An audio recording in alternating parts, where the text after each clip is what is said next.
Ambuh wis. Aku wis kapok salat kok kene aku. Datane padha mangkel aku. Ya khairu maulud, ya khairu maulud, ya khairu maulud, ya khairu maulud, ya nabiyina. Bismillahirrahmanirrahim.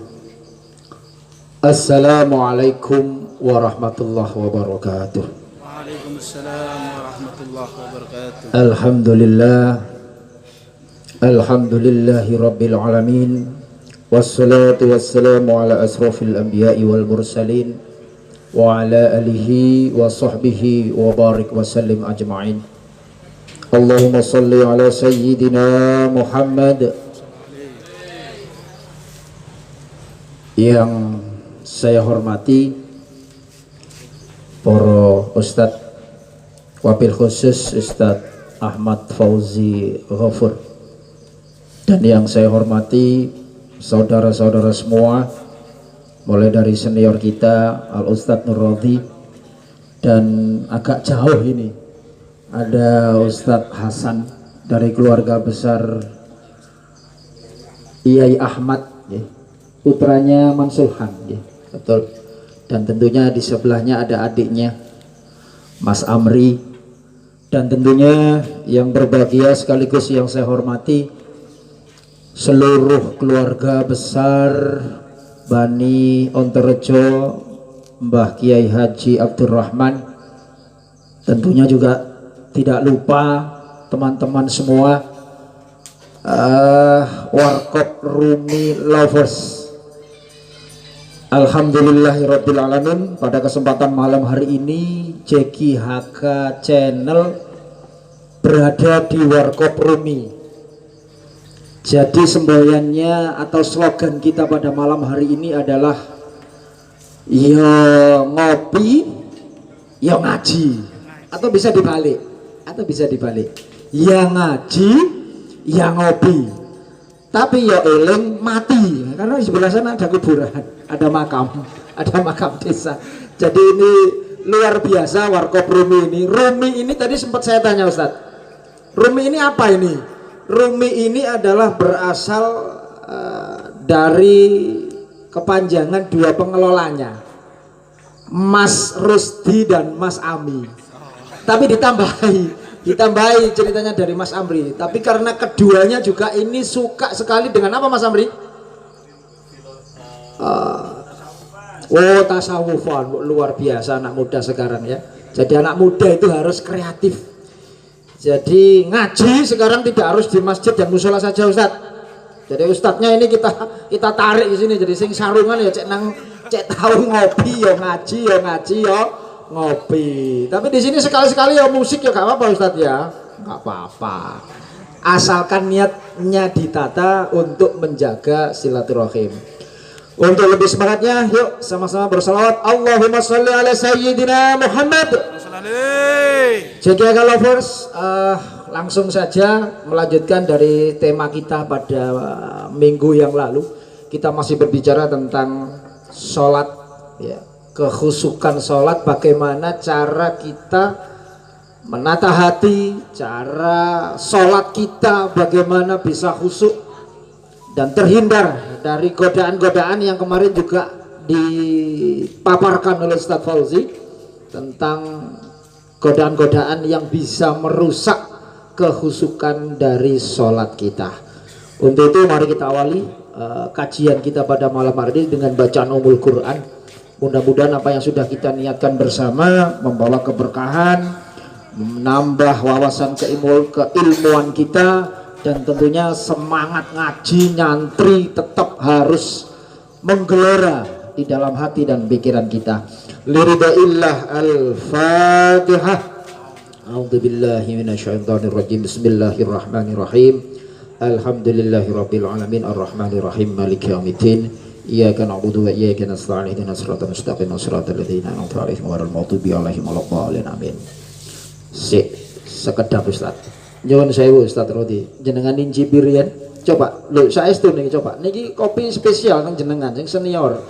Kira-kira warkop Rumi ini terbitin ndak olahannya Mas? Ya napa? Luar biasa. Mantap. Langsung mantap. Luar biasa langsung mantap ya, mantap langsung. Saking bingung ya, saking enak kopi inilah ya apa iki Bang. Nggih. Lanjut deh, Bang. Alhamdulillah ini langsung kita bahas tema pada malam hari ini. Kita masih bicara tentang sholat.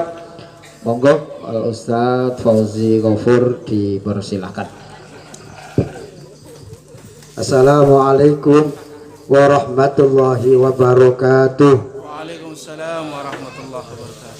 Bismillah, alhamdulillah, wa syukrulillah, wassalatu wassalamu ala rasulillah Sayyidina wa maulana Muhammad sallallahu alaihi wa alihi wa ashabi wa mawala amma ba'd.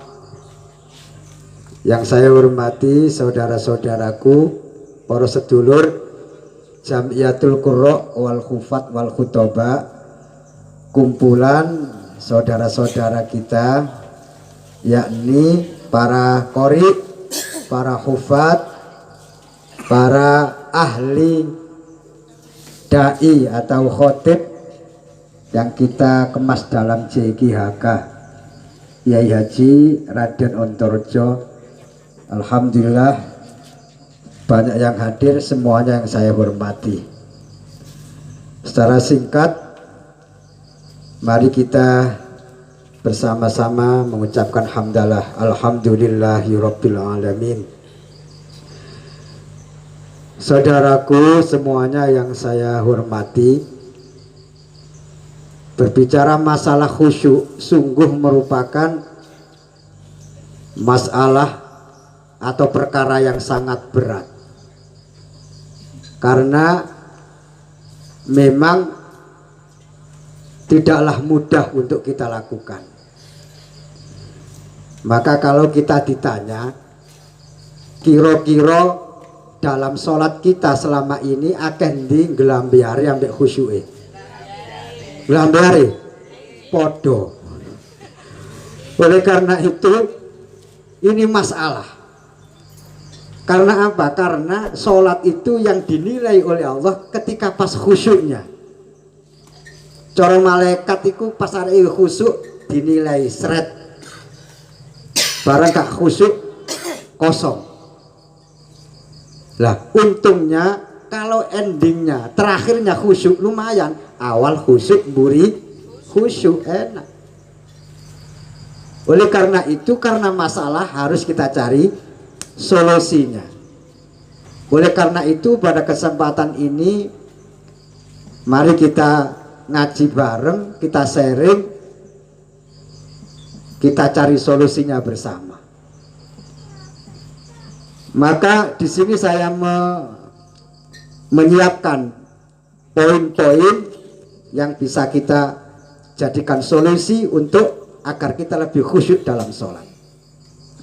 Maka lebih mudah difahami, maka saya pakai istilah solusi sebelum sholat agar kita lebih khusyuk. Ada sebelum sholat dan ketika di dalam sholat. Maka sebelum sholat, yang pertama adalah agar kita segera berangkat untuk mengambil air wudhu ketika mendengarkan azan. Gak usah ditunda-tunda, karena sebagaimana yang kita bahas kemarin, ditunda-tunda, menunda-nunda waktu sholat termasuk bagian daripada regadaya setan khinzib, setan yang khusus untuk menggoda orang sholat cek gak esok khusyuk. Niku setan sinten jenenge wau? Khinzib. Pun tahu ketemu tak dereng? Lho dereng. Mungkin ya dereng, nek ketemu nak ya kocone. Setan khinzib itu setan khusus ganggu orang sholat. Pertama adalah ketika kita mendengar adzan dibuat males. Yang kedua, kita dibuat was-was, gopoh kabeh. Ya bener berangkat tapi tergesa-gesa. Al ajalatu minas syaiton. Maka pernah terjadi ketika saya mendengar azan, saya persiapan wudhu dan persiapan berangkat. Tapi ketika saya perjalanan berangkat ke musola, mohon maaf, karena anjuran Rasulullah tidak boleh tergesa-gesa, saya berjalan biasa. Ini syariat ini. Karena apa? Biar tidak terkena gopoh-gopoh nih loh, tergesa-gesa. Berjalan biasa. Nanti kalau ketinggalan, dicatat oleh Allah seperti tidak ketinggalan sholat. Karena apa? Kita tidak sembrono berangkatnya. Lalu aneh, mari adzan kok langsung komat. Mungkin imamnya yang duluan yang tergesa-gesa. Begitu saya berangkat langsung komat, saya santai berjalan biasa. Nggak kok lari, ndak. Karena apa? Kalau lari termasuk tergesa-gesa. Tapi di tengah perjalanan kok saya dibalap oleh mak-mak tuwek. Buang terus koyok bus kencono kira-kira balapi. Begitu di depan saya kecelakaan. Saking bantere sampai kepentut-pentut tengah pulau niku. Jenenge wong tuwek ya dicicil, wong klepi wis perkara dol tuwek. Prakatek jauh niku cek muni ae. Maru kisinan wonge balik. Lah napa, Mbah? Anu nak, mboten ngakoni nek ngentut niku. Aku lha apa-apa gak krungu. Padahal nggih betah-betah no ampuni. Ini sebelum sholat. Kemudian masuk ketika sholat, tolong jangan langsung takbir sholat, tapi usahakanlah sholat sunnah. Sholat sunnah itu bagian dari persiapan agar nanti ketika sholat fardu lebih siap menghadap Allah. Itu latihan khusyuk dulu dengan sholat sunnah. Di samping itu setelah sholat sunnah, kemudian dianjurkan berdoa karena waktu mustajabah antara adzan dengan qomat itu waktu mustajabah. Setelah itu qomat, kemudian sampean usahakan cari tempat yang paling depan. Karena apa? Karena melihat imam, lebih dekat dengan imam itu termasuk membantu orang lebih khusyuk sholatnya daripada yang di belakang gak ketok imami. Toleh imami sapa ketepakane cilik pisan wonge.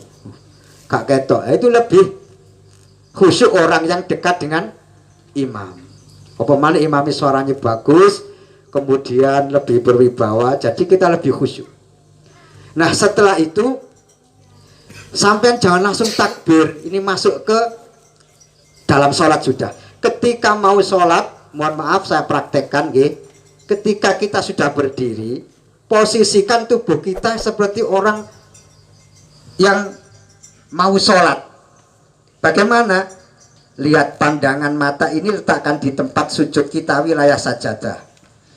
Kemudian kita membaca doa agar setan khinzib tidak menggoda kita. Kemarin disampaikan di dalam surah Al-Mu'minun ayat 40, ayat 97 dan 98. Sebagaimana Allah berfirman di dalam Al-Quran, wa qur rabbi a'udzubika min hamazatis syayatin wa a'udzubika rabbi ayahdurun. Sinten sing maca ayat niki ketika mau sholat, kata Imam Al-Ghazali di dalam kitab Bidayatul Hidayah, setan khinzib boten saged ganggu. Oleh karena itu baca, hafalkan ini.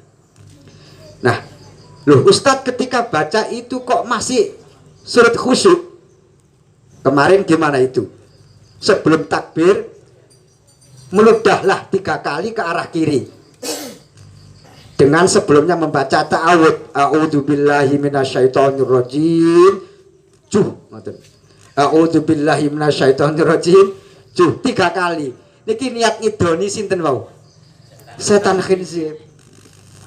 Iki tas iki kaji lubi nang kene saiki Ustaz. Jadi 3 kali, ternyata betul. Dan ini pernah terjadi pada sahabat Utsman, tapi bukan sahabat Utsman bin Affan. Ada sahabat lain yang namanya Utsman. Ketika tanya kepada Rasulullah, ya Rasulullah, saya ini mau sholat, kok sulit khusyuk, sulit mengkondisikan hati saya siap sholat. Kata Kanjeng Nabi, meludahlah 3 kali ke arah kiri dan bacalah ta'awud, a'udzubillahi minasyaitonirrajim. Dipraktekkan, alhamdulillah sholatnya lebih khusyuk. Sudah ini masuk ke sholat. Ketika mau sholat kok masih sulit khusyuk, kata ulama, insya Allah namanya Syekh Saifuddin Zuhri. Syekh Saifuddin Zuhri ini termasuk pendiri Thariqah, mengajarkan kalau ingin sholat khusyuk lakukan 3 perkara. 1, ingatlah bahwa Allah mengawasi hatimu. Yang kedua, Allah melihat gerak-gerikmu atau tingkah lakumu. Yang ketiga, Allah mengawasimu di belakangmu. Saya ulang, kalau ingin khusyuk ketika mau sholat kok hati sulit dibuat khusyuk, ingat 3 perkara atau 3 hal. Allah melihat hatimu atau mengawasi hatimu. Yang kedua, Allah melihat gerak-gerikmu. Yang ketiga, Allah mengawasimu di belakangmu. Maka kalau kita meyakini ini, kita nggak kayak pola. Hati cepat tenang karena apa? Merasa dilihat oleh Allah, diawasi dan diperhatikan oleh Allah. Nek ngoten kok angel Ustaz, wong kula niki biasae gak tapek ngaji, gak tapek ngerti ilmune ngoten iku. Apa maneh merasa diawasi Gusti Allah. Nggih mboten mungkin Ustaz. Kalau tidak mungkin atau kesulitan, kita merasa diawasi orang yang kita hormati. Dilihat guru kita, kiai kita, atau dilihat mertua kita. Insya Allah nek mantu-mantu didelok mertuane luwih tenang iki. Kongkon ngimami mbek mertuane maju insya Allah. Sawu sufufakum. Kayane ngono wong didelok mertua, luruskan barisan. Padahal mek situk burine tok bojone tok mbek mertua niku. Wong gak salat ngono sawu sufufakum, luruskan barisannya mesti lurus lah mek situk mburi. Itu jenenge imam kemenyek, kebablasan. Tapi nek merasa diawasi oleh mertua atau orang tua guru kita, kita akan lebih tenang. Tapi nanti ketika masuk dalam sholat, ojo diterusno masuk sholat krono mertua. Dirubah niatnya. Kita ini diawasi oleh Allah. Sholat krono Gusti Allah. Makanya niati kan lillahi ta'ala. Pun sak badani masuk sholat Allahu Akbar. Mohon maaf, takbiratul ikhram itu memang sunnah hukumnya. Sendakepe maksudnya takbiratul ikhram ini rukun sholat wajib Allahu Akbar. Tapi gerakan takbir itu sunnah. Oleh karena itu berbagai model orang takbir. Orang sing takbir itu Allahu Akbar gitu, menceng. Ono Allahu Akbar nang dodok. Sing gak tepak Allahu Akbar kemenisor. Putih kelangan. Nah, nek dasare Allahu Akbar ngeten iki ternyata ada, saya lihat. Insya Allah di kitab Al-Um gitu. Ternyata ini banyak orang yang atau mau berpendapat ini takbirnya Sayyidina Umar radhiyallahu anhu. Karena di sini tempatnya Latifatus Sirin jelimete perkara sumpek-sumpek nuten mriki, dada kiri. Ditekem ngeten cek mboten ucul cek gak polah-polah, cek iso khusyuk. Nah, termasuk Allahu Akbar ngeten iki banyak ulama ahli tasawuf yang mencontoh ngeten iki karena apa? Jaga atine cek saged khusyuk. Nah, yang umum, yang standar dan saya lebih sependapat ini adalah takbir itu di atas pusar sedikit, di tengah-tengah. Allahu Akbar. Karena apa? Dawane iki padha imbang. Nek didelok ya pantes. Allahu Akbar.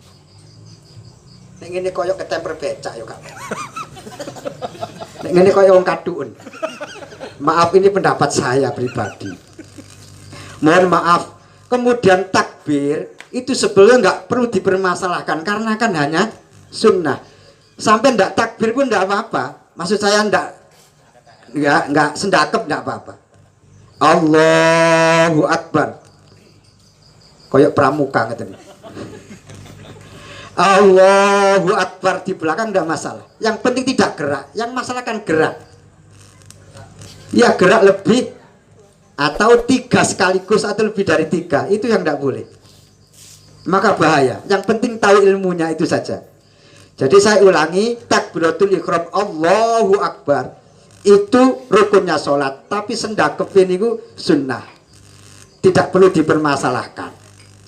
Yang dipermasalahkan gerak lebih dari 3. Nah, oleh karena itu hati-hati, takbir itu ada 2 loh ya, takbiratul ihram dan takbiratul intikal.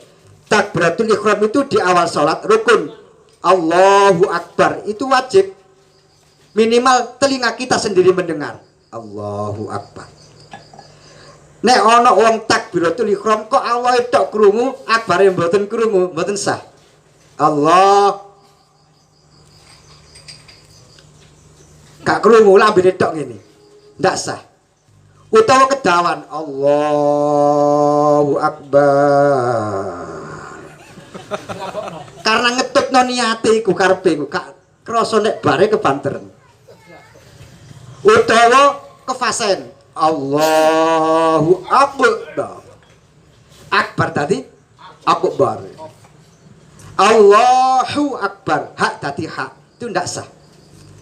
Kemudian yang paling penting adalah percuma kalau kita khusyuk tapi salah caranya. Sama saja tidak sah jadinya. Sami Allahu liman hamidah. Kepegelan mari gawe kopi lu tadi kepegelan.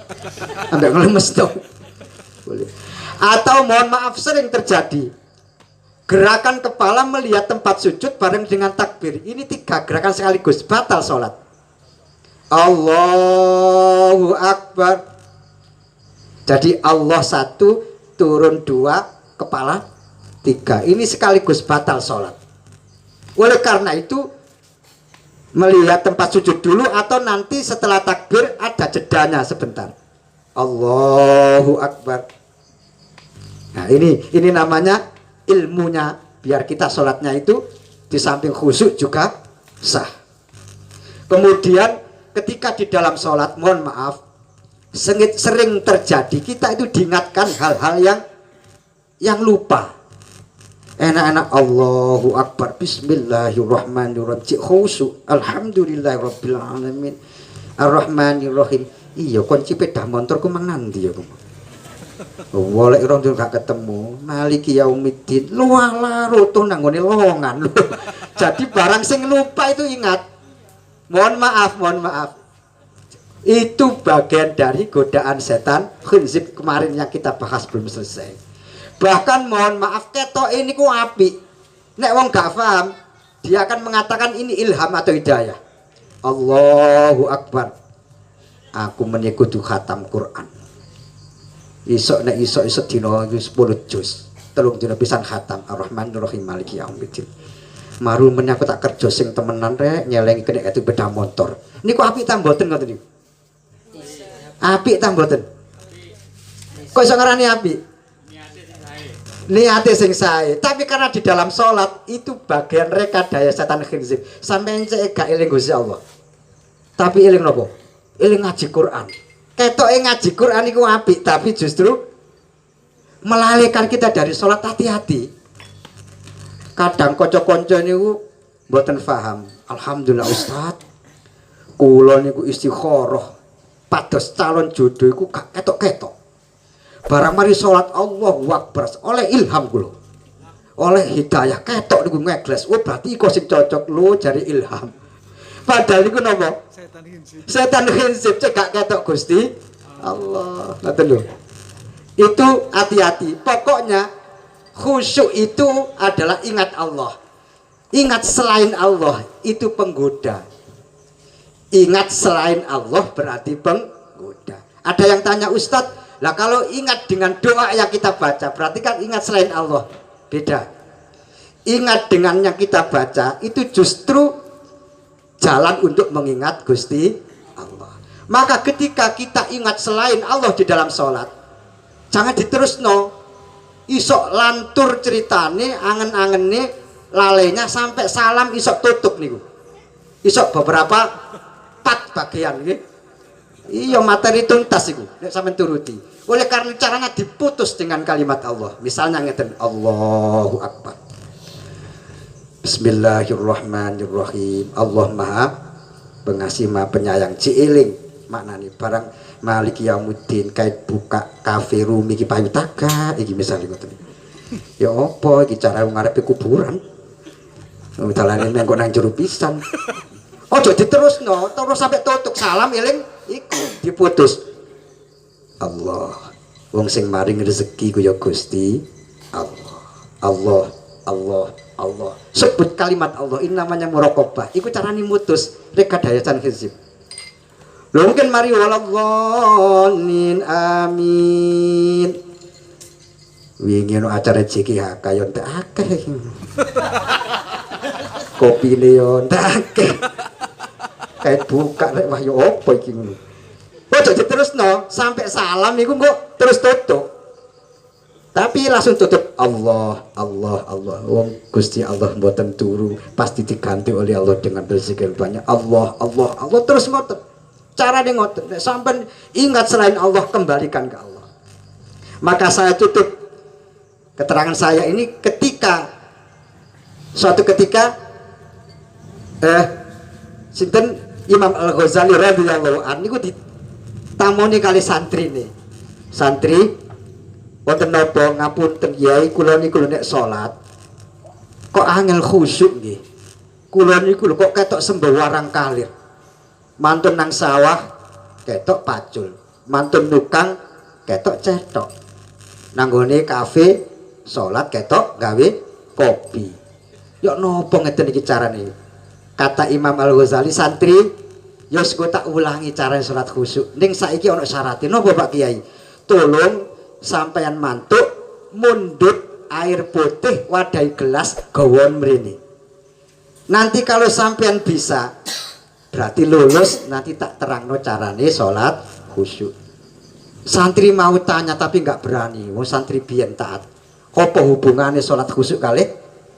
Tuyo nang jero gelas, tapi santri nganut mantuk saking semangate kepingin isok salat khusyuk njupuk banyu diwadahi dapur ngeten iki lepek terus diparingi gelas ngeten iki yo ngapunten begitu saking semangate langsung marono Mbak Kiai lho ngeten iki mbek melayu mergo selak kepingin eruh carane salat khusyuk melayu niki Pak Kiai banyune pun kula betokaken jare Pak Kiai lho kok kari separuh nggih kocak kacik ya ten dalan wau lho kok iso kocak kacik nggih kula melayu tarik sampai juglang niku oh gak iso berarti sampean belum lulus karena apa banyune jek kocak kacik mantuk kali mikir wah ya apa carane kok nggo banyu gak iso kocak kacik akhirnya kembali lagi wis gak melayu, melaku biasa.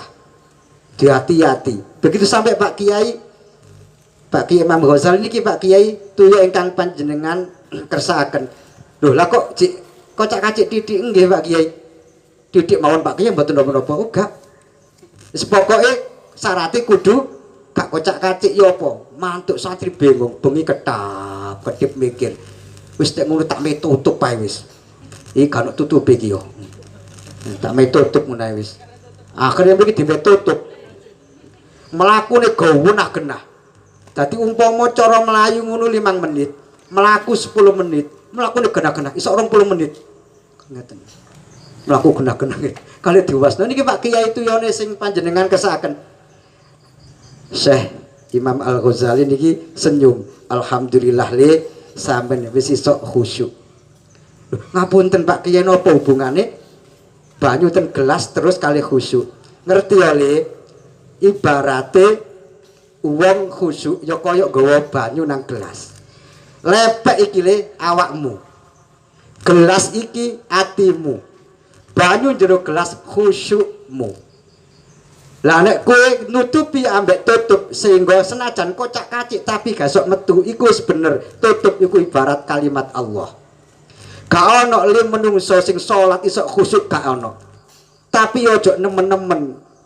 Ojo nemen-nemen golek acara supaya senajan gak khusyuk tapi gak nemen-nemen carane ku ditutup ambek kalimat Allah.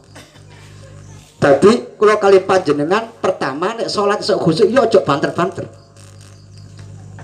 Ojo banter-banter. Nek banter-banter gak kira khusyuk.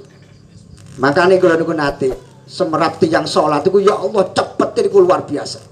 Allahu Akbar. Allahu Akbar. Allahu Akbar. Ati pinggir kira wong tuwek ya gak nututi wong tuwek. Wong salat ambek ngene pisan salat iki. Umur wis tau wae. Kula ya gak sok khusyuk malah pinggir kula pas e. Ati salate campur sambatan. Ya Allah. Ya Allah. Salate ku campur sambatan. Wah, gak sok khusyuk tak lirik. Lah sing paling parah iku apa? Pas tahiyat pas rakaat terakhir. Sujudnya kan ping kalih. Lho iku kula mari sujud lenggah tak lirik kok sujud derek wong tuwek iki. Mosok kelenger wong iki. Begitu kula sujud langsung lungguh tahiyat akhir wong ini ku kaitangi Allah. Mari ngoten bareng salam Mbah sampean niku lho Mbah. Tak lirik wau sujud ping pisan kurang situ. Ngerti nak, ngerti. Nek sujud iku ping loro. Tapi lho nak jelali gak nututi ya rek. Wong aku katene ndilu wis ndangak pisan. Kate ndangak wis ndilu anu tak anteni nak. Iku salate kecepeten. Tapi ojo suwe-suwe nemen ngoten lho. Kanjeng Nabi itu dalam kitab Bidayah orang yang paling cepat sholatnya di antara para sahabat, tapi paling jangkep. Sehingga tidak memberatkan. Paling jangkep ya paling cepat. Aku lho nate, Pak. Sholat duji wong sing imami sawe jane wis dodo iki gak karo-karuan rasane. Kula nate ten Mekah niku nggih. Tak ukur subhana rabbiyal a'la wa bihamdihi. Subhana rabbiyal a'la wa bihamdi. Subhana rabbiyal a'la wa bihamdi. Ping 3 ku wis tangi. Hadi maca ping 3 genah tangi. Nate salat teng daerah Sidoarjo, tak waca ping 3 lho gak tangi-tangi. Tambah ngelirik ngene aku. Kok gak tangi-tangi mame.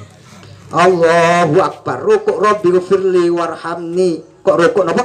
Duduk nggih. Rabbi firli warhamni wajburni warfa'ni warzuqni wahdini wa'afini wa'fu anni. Tenggene Madinah niku tak waca ping pisan genah. Niku mbun lungguh. Tak waca ping 3 lho durung tangi. Tak lirik maneh sapa seimam iki. Wis pegel atiku.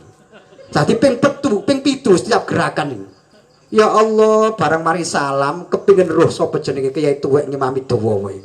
Pinggirku tak takoni, Mas, niku sinten sih Kiai kok suwe? Ambuh wis. Aku wis kapok salat kene aku. Takane padha mangkel aku. Tadi gak berhasil bu imam sapa iku mau. Sawi oleh imam ya Allah. Janganlah jangan. Salat sendiri itu boleh diwaca ping pira-pira boleh tapi nek imami maksimal berapa? Ping 3 Pak. Sakno imami koyo niku wae. Pun niku carane ngoten, carane kita biar lebih khusyuk adalah dengan cara apa? Yaitu mengembalikan ke Allah. Semuanya itu dari Allah. Apapun yang kita pikirkan selain Allah itu adalah penggoda agar kita tidak khusyuk. Nanti saya lanjutkan demikian sementara, mudah-mudahan manfaat barokah. Amin ya rabbal alamin. Alhamdulillah, bahasan dan penjelasan tentang bagaimana sholat kita supaya bisa lebih khusyuk. Saatnya untuk mustami' yang hadir pada malam hari ini di Warkop Rumi. Dan insya Allah yang di samping saya ini juga ada Ustadz Rodi, Ustadz Hasan, Ustadz Amri, saudara-saudara kita semuanya yang mungkin bisa memberikan tambahan atau pencerahan nanti pada saat ada mustami' yang bertanya. Saya buka 2 pertanyaan. Oh ini monggo Ustadz Hatta ya, Hatta Pung channel. Monggo.